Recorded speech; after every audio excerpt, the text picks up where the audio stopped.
नमस्कार दोस्तों, आप देख रहे हैं बोले भारत। मैं हूं अनुराग और शुरुआत करते हैं अनुराग अड्डा की। 1984 की बात करते हैं जब पेड़ों पर जगह-जगह लिखा हुआ करता था DS4 और इधर-उधर नज़र दौड़ाने पर हाथ से लिखी दीवारों पर नारे लिखे हुआ करते थे, ब्राह्मण ठाकुर बनिया छोड़, बाकी सब है DS4। जी हाँ, हम बात कर रहे हैं बसपा की और बसपा की सियासत की। और इसी सियासत के बहाने हम चर्चा करेंगे कि उत्तर प्रदेश के 2027 के आगामी विधानसभा चुनाव में बसपा क्या करने वाली है? क्या बसपा कोई नया पैंतरा खेलने वाली है? अभी DS4 के नारे की बात जो 1984 में गठन के बाद बहुत आक्रामक तरीके से बसपा कर रही थी। अभी हालिया बहुजन समाज पार्टी का जो कार्यक्रम हुआ मायावती के बर्थडे के दिन, उनकी सालगिरह के दिन उन्होंने जो प्रेस कॉन्फ्रेंस की, उन्होंने फिर उसमें कहा ब्राह्मण समाज को सम्मान दिया जाएगा और भारतीय जनता पार्टी के जो ब्राह्मण विधायक जुटे थे एक मीटिंग में, उस पर तंज करते हुए उन्होंने कहा कि ब्राह्मणों को बाटी चोखे की नहीं सम्मान की ज़रूरत है। खैर DS4 से ब्राह्मणों तक आते-आते बहुजन समाज की राजनीति के ग्राफ ने एक शिफ्ट तो लिया ही है। 2007 में भी ये नारा चला ही था, हाथी नहीं गणेश है, ब्रह्मा विष्णु महेश है।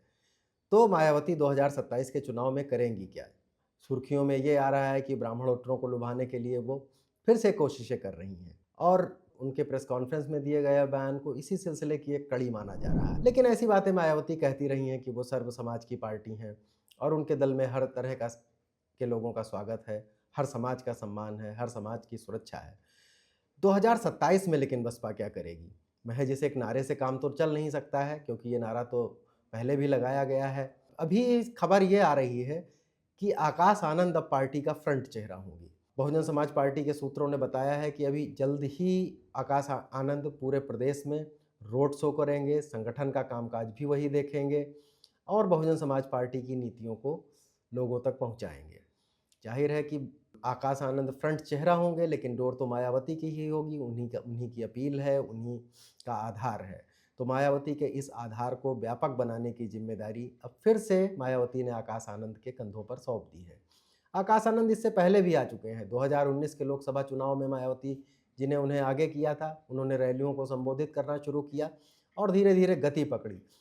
लेकिन उनके गति पकड़ते ही सीतापुर की एक जनसभा में जब वो भारतीय जनता पार्टी और नरेंद्र मोदी के खिलाफ आक्रामक हुए, तभी एकाएक मायावती जी ने फरमान सुना दिया कि आकाश आनंद की सभी रैलियां रद्द की जाती हैं और रैलियां सिर्फ वही करेंगी। खैर ये गुजरी हुई बात हो गई, उसके कुछ अपने कारण थे। विपक्ष ने उन्हें बी टीम कहा, कुछ लोगों ने इसे पारिवारिक वजह इसकी गिनाई, लेकिन अब फिर 2027 पर लौटते हैं। आकाश आनंद सक्रिय हो रहे हैं। मायावती ने ब्राह्मणों को सम्मान देने की बात कही है। उन्होंने कहा है कि बाटी चोखा के बजाय वो सम्मान देंगी। 2007 का उनका नारा तो प्रचलित है ही है, सभी लोग जानते हैं कि ब्रह्मा विष्णु महेश है, हाथी नहीं गणेश है और माना गया था कि उस बार ब्राह्मणों ने कुछ हद तक उनका समर्थन किया। लेकिन आकाश आनंद जो अब नई राजनीति, क्योंकि बीएसपी इस समय प्रदेश की राजनीति में लगभग शून्य पर है, सिर्फ एक विधायक है उनका, वो अब उस राजनीति को किस दिशा में ले जाएंगे? एक सूत्र तो ये है कि जो कि ब्राह्मणों ब्राह्मण कार्ड मायावती का है, क्या वो ब्राह्मणों पर फिर दांव खेलेंगे? क्योंकि माना जा रहा है कि इस समय बसपा के पास जो वोट बैंक है वो सिर्फ मायावती का जो स्वजातीय जाटो वोट बैंक है, सिर्फ वही उन्हीं के साथ है। तो जाटो वोट प्लस ब्राह्मण वोट प्लस अदर वोट की राजनीति करेंगे या फिर उसी पुराने कैडर की राजनीति पर जाएंगे जो DS4 वाली राजनीति थी कि ब्राह्मण ठाकुर बनिया छोड़ बाकी सब है DS4। क्योंकि जो लोग पुराने बसपा की कार्यप्रणाली को जानते हैं वो ये जानते हैं कि बसपा किस तरह से काम करती है। 1984 में पार्टी के गठन के बाद से ही उसके कार्यकर्ता साइकिलों पर चलते थे, गांव-गांव में लोगों को इकट्ठा करते थे, उन्हें दलित चेतना की बातें बताते थे, दलित संस्कृत की बातें बताते थे और फिर धीरे-धीरे बसपा चलती आई। लेकिन राजनीति में शायद दूसरे समूहों को जोड़ना ही पड़ता है। ये नारे लगते रहे थे कि काशीराम तेरी नेक कमाई, तूने सोती कौम जगाई। लेकिन 1991 आते-आते मुलायम और काशीराम ने एक नया गठजोड़ बनाया, जिसने बहुजन समाज पार्टी के उभार में बहुत मदद की। मुलायम और बसपा साथ में सत्ता में आए, लेकिन जल्द ही ये गठबंधन टूट गया और फिर उसके बाद मायावती ने भारतीय जनता पार्टी के साथ भी उत्तर प्रदेश में से मिलकर सरकार बनाई और फिर लेकिन 2007 में मायावती की कैडर की राजनीति ने, हाथी नहीं है गणेश की राजनीति ने और दूसरे दलों के साथ दूसरे समूहों के साथ उनके जुड़ाव ने एक लोकतांत्रिक चमत्कार किया और 2007 में बहुजन समाज पार्टी अपने बलबूते पर सत्ता में आ गई। अब आकाश आनंद कौन सी राजनीति फॉलो करेंगे? जानकार ये कहते हैं बसपा से जुड़े लोग कि बसपा अपने पुराने कार्डर वाले फार्मूले पर वापस लौटेगी।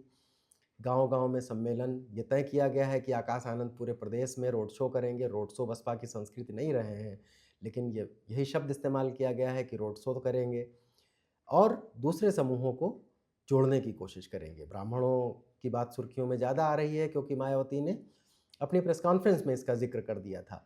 लेकिन जो खोया हुआ लोअर ओबीसीज़ है, जो अति पिछड़ा समूह है, उस पर भी पार्टी की नज़र है। अब इसको बहन जी आकाश आनंद के ज़रिए कैसे लाती हैं, क्योंकि अपील तो बहन जी की ही है और डोर भी उन्हीं के हाथ में रहेगी। आकाश आनंद को केवल उसे एग्जीक्यूट करना है। ये तो हुई आकाश आनंद की बात। अब ये साफ हो गया है कि 2027 में आकाश आनंद फ्रंट पर रहेंगे और पार्टी जो चुनाव लड़ती दिखेगी उसमें मायावती सर्वे सर्वा होंगी और चीज़ों को ला आकाश आनंद रहेंगे। अब एक और दूसरी चर्चा पर आ जाते हैं। बहन जी ने अपनी प्रेस कॉन्फ्रेंस में कई सारे विकल्प खोल रखे थे। सपा पर वो बहुत हमलावर रहीं, लेकिन उन्होंने एसआईआर, ईवीएम, जो कि ज़्यादातर भारतीय जनता पार्टी का सीधा विरोध करने वाली पार्टियां जिस तरह विरोध करती हैं, उस पर भी उन्होंने ये बातें कही। अब उन प्रेस कॉन्फ्रेंस की उन बातों से और राजनीति के अंदर खाने से छन कर आ रही कुछ बातों को अगर मिला लिया जाए, तो ये भी कहा जा रहा है कि हो सकता है बहन जी 2027 के विधानसभा चुनाव में कोई नया पैतरा खिले। एक चर्चा ये है कि क्या वो फिर से इंडी गठबंधन में वापस आ सकती हैं। जी हाँ, इंडी गठबंधन जो कांग्रेस और समाजवादी पार्टी उत्तर प्रदेश में साथ-साथ हैं, उसमें अगर मायावती भी सम्मिलित होती हैं। हालाँकि इसकी संभावना कम लग रही है क्योंकि मायावती लगातार सपा पर मुखर हैं। उन्होंने उनके शासनकाल को वो गुंडागर्दी का राज कहती हैं। लेकिन कांग्रेस के प्रति उनके तेवर थोड़ा नर्म है और कांग्रेस के तेवर भी बसपा के प्रति थोड़ा नर्म है। उत्तर प्रदेश के प्रभारी अविनाश पांडे ने हाल ही में कहा था कि अगर बहुजन समाज पार्टी हमारे साथ आ जाए तो उत्तर प्रदेश की चुनावी राजनीति में उलटफेर हो सकता है। बहुजन समाज पार्टी की तरफ से इस पर कोई प्रतिक्रिया नहीं आई, लेकिन ये बात सिर्फ अविनाश पांडे तक सीमित नहीं है। सियासी अंदरूनी खबर रखने वाले लोग कहते हैं कि कांग्रेस आलाकमान भी मायावती को इस बात के लिए मनाने में जुटा है कि वो उत्तर प्रदेश के अगले 2027 के चुनाव में इस बात पर विचार करें कि वो इंडी गठबंधन में आ सकती हैं। लेकिन अखिलेश के साथ वो आएंगी क्योंकि 2019 का लोकसभा चुनाव में दोनों साथ लड़े थे। बहुजन समाज पार्टी ने 10 लोकसभा सीटें भी जीत ली थी। अखिलेश के समाजवादी पार्टी को सिर्फ 5 सीटें हाथ लगी थी। लेकिन चुनाव के नतीजे आते ही मायावती ने आरोप लगाया था कि अखिलेश यादव उनका फ़ोन नहीं उठाते हैं। अभी राजनीतिक हलकों में एक मजाक चल रहा है कि हो सकता है कि कांग्रेस कुछ ऐसी कोशिश करे कि अखिलेश बहन जी का फ़ोन फिर उठाने लगे। खैर, ये एक संभावना है कि अब इस संभावना में 2 बातें छिपी हैं। एक बात ये हो सकता है कि वो कांग्रेस सपा का जो ताज़ा तात्कालिक गठजोड़ है, उसके साथ आ जाएँ। दूसरी संभावना एक ये भी जताई जा रही है, जो कांग्रेस के कुछ नेता भी चाहते हैं कि कांग्रेस समाजवादी पार्टी का साथ छोड़ दे और बहुजन समाज पार्टी के साथ मिलकर चुनाव लड़े, जो कि उसे बेहतर नतीजे दे सकते हैं। लेकिन कांग्रेस का एक ही खेमा इसके विरोध में भी है। उसका कहना है कि इससे पहले विधानसभा चुनाव बसपा के साथ मिलकर लड़ने के बाद से ही उसके संगठन की हालत बहुत पतली हो गई, जो आज तक उत्तर प्रदेश में उससे उबर नहीं पाई है। खैर, इस पे क्या होगा ये देखा जाएगा, लेकिन मायावती ने ये विकल्प खुला रखा है और ये चर्चा चल रही है इस तरह की, ये बात साफ है। अब आते हैं भारतीय जनता पार्टी पर। विपक्ष आरोप लगाता रहता है कि मायावती भारतीय जनता पार्टी की बी टीम है। गाहे-बगाहे कुछ क्रियाकलापों से, कुछ घटनाक्रमों से ये बात साबित भी होती है। भारतीय जनता पार्टी पर मायावती कम हमलावर रहती हैं। उत्तर प्रदेश की योगी सरकार की तो कुछ मामलों में उन्होंने बहुत तारीफ़ भी की है।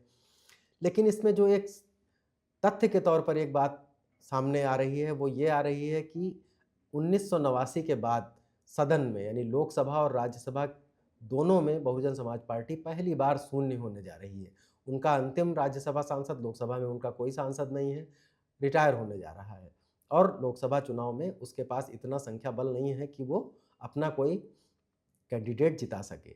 ऐसे में कयास ये भी लगाए जा सकते हैं कि हो सकता है कि भाजपा मायावती जी से कुछ डील करे और बहुजन समाज पार्टी का एक सदस्य राज्यसभा भेज दिया जाए। जाहिर है भारतीय जनता पार्टी के पास कई राज्यों की सत्ता है और वो ये बहुत आसानी से कर सकती है। राज्यसभा में उसके पास बहुमत भी है।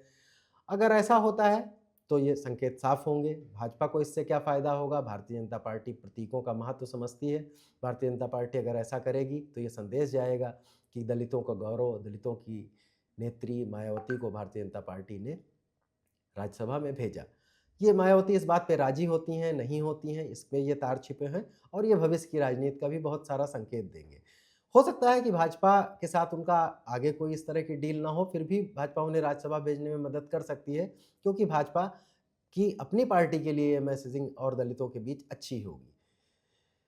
अब होता क्या है? मायावती किधर जाती हैं, ये तो अभी भविष्य के गर्त में है, लेकिन बहुजन समाज पार्टी, जो कि पिछले 2 चुनावों से, बल्कि ये कह लीजिए 3 चुनावों से सत्ता में बाहर हो जाने के बाद बहुत निष्क्रिय दिख रही थी, उसमें सक्रियता तो आ गई है। सक्रियता भी आ गई है, थोड़ी आक्रामकता भी दिख रही है और ये भी दिख रहा है कि 2027 में पार्टी किसी ठोस रणनीति के साथ चुनाव उतरेगी। अब वो किसके साथ जाएगी? किस ब्लॉक के साथ जाएगी? भारतीय राजनीति के जो 2 ध्रुव चल रहे हैं उसमें किसके साथ जाएगी? ये तो समय ही बताएगा। लेकिन 2027 में बहुजन समाज पार्टी कोई नया पैंतरा खेलेगी, ये तो तय है। अनुराग अड्डा में आज यहीं तक, कल फिर किसी मुद्दे के साथ हाज़िर होंगे। नमस्कार, धन्यवाद।